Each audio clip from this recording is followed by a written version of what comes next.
윤 대통령 탄핵 심판 결정이 다가오면서 국민의힘의 헌법재판소를 향한 공세가 거세지고 있습니다. 내일은 단체로 헌법재판소를 찾아가서 항의하겠다고 했습니다. 최승기 기자입니다. 국민의힘 의원들이 내일 헌법재판소를 직접 찾아가 항의하겠다고 밝혔습니다. 헌재의 불공정성을 규탄하기 위해서 2시에 국회의원 한 40명 가까이 헌재를 항의 방문하고자 합니다. 문영배 헌법재판소장 권한대행을 겨냥한 비난도 이어갔습니다.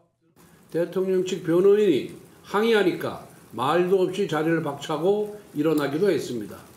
다분히 감정적이고 편파적인 재판 진행입니다. 특히 이번 주 헌재에 예정된 대통령, 총리 등의 탄핵 심판들을 거론하면서 계엄 사태의 원인으로 야당을 꼽았습니다. 민주당 이재명 세력이 탄핵을 얼마나 남발했는지 체감할 수 있는 한 주가 될 것입니다. 앞선 탄핵 반대 집회에서는 문영배 권한대행이 동창 카페에 올라온 음란물에 댓글을 달았다는 거짓 정보도 버젓이 나왔고, 여러분 행배방이란 말 들어보셨습니까? 다 알고 계시죠? 세상에 헌법재판소 재판관이 그렇게 시간이 많으신지. 김기현 의원은 헌재를 원색적으로 비판하면서 윤 대통령을 지켜야 한다고 호소했습니다. 내가 대통령직을 2년 반 그만두고 쫓겨나도 좋다. 그러나 나라를 살려야겠다. 이런 마음을 가지고 있는 우리 윤석열 대통령이 빨리 복귀시켜야 되겠죠, 여러분. 한편 구속 기소된 김용현 전 국방부 장관과 문상호 전 정보사령관 등이 방어권 보장을 이유로 인권위에 긴급 구제 신청을 냈습니다. 앞서 인권위는 윤석열 대통령의 방어권을 보장하라고 헌법재판소 등에 권고하는 안건을 의결했는데, 이들도 같은 주장을 하며 헌재 흔들기에 나선 것으로 보입니다. JTBC 최승기입니다.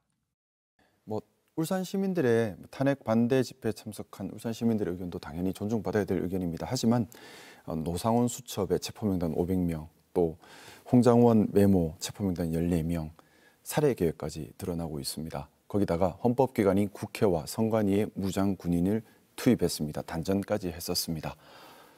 전시 상태 국민을 보호하기 위한 최후 수단이 비상계엄입니다. 그런데 전시 상태도 아닌 비상계엄을 일으켜서 헌법기관을 침해하고 체포명단을 만들고 살해 계획을 세웠습니다.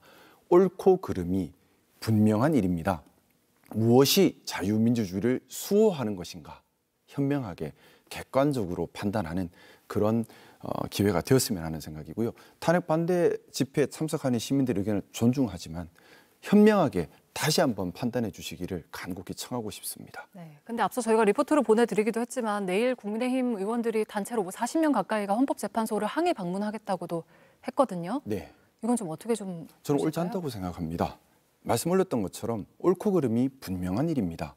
비상계엄이라고 하는 것은 전시 상태의 국민을 보호하기 위한 최후 수단입니다.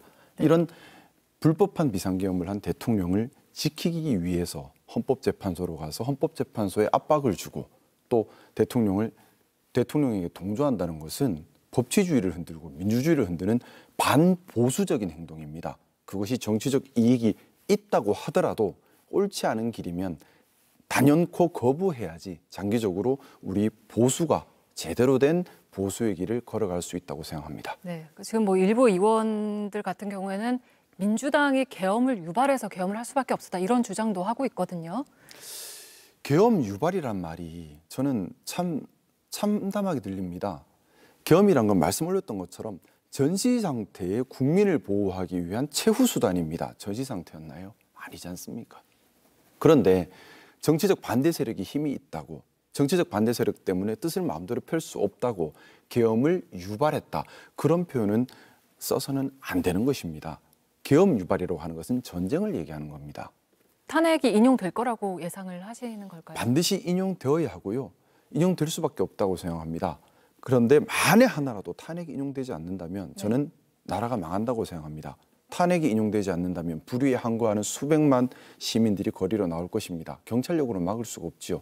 결국 비상계엄을 또 할 수밖에 없을 겁니다. 경찰력으로 시위를 막을 수가 없으니까. 탄핵 기각이 되면 대통령이 다시 비상계엄을 일으킬 거다. 그렇게 되면 이번에는 계엄군 안에서도 이 뜻에 따르지 않는 반란군이 생길 겁니다. 그러면 계엄군과 시민, 계엄군과 반란군 간의 내전 상태가 됩니다. 그럼 우리나라는 4대 열강의 이권이 충돌하는 곳이기 때문에 미국과 중국이 또 개입을 할 것입니다. 또 위에 북한도 있습니다. 대한민국이 정말 참담한 상황이 됩니다.